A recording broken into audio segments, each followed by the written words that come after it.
Okay, so the question is, what is enlightenment?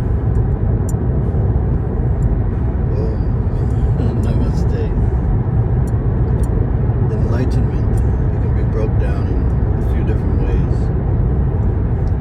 Meaning, when one recognizes his being as divine, the end of separation, oneness, and one of the highest forms, that is the highest form, is silence itself. Because silence is the nature of consciousness.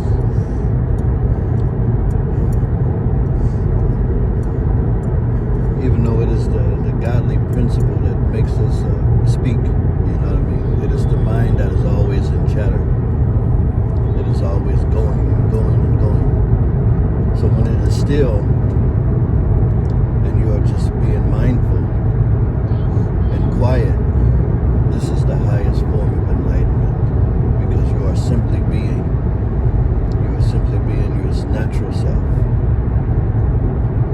Now let's not say, okay, you just have to stay this way. It's just a recognition, a realization, and this is a part of awakening. It's the big part of awakening, where there's no longer this duality where you see everything separate. You see everything as one. You see everything as it is. You don't dwell on time, past, and future and stuff. You're just in the moment, and you're dancing to life. You know, it's a beautiful realization to know that you are divine. That is a big part of enlightenment.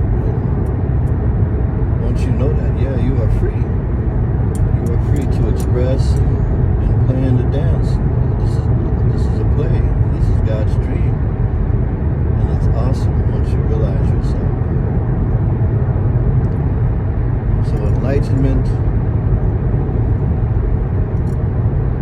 is the end of individuality,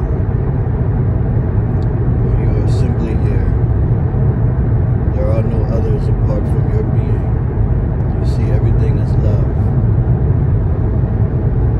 Now don't get me wrong, things in the world that comes up, ups and downs, you know, not everything is lollipops and unicorns all the time, but you make it that way by remaining present.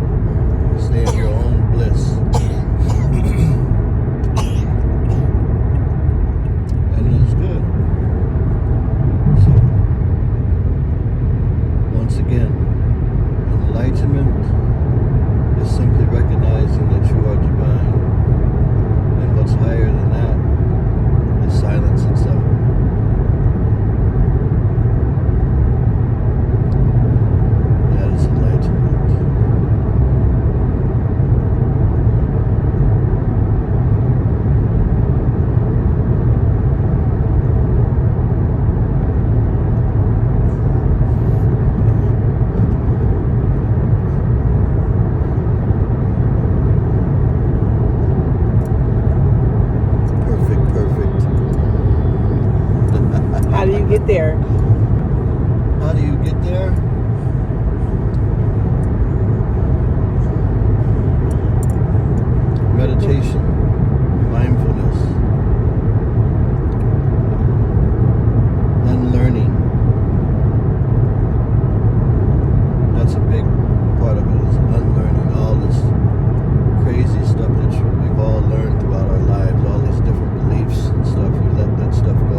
thoughts that don't serve you, let them pass. The emotions that don't serve you, let them pass. And see what remains.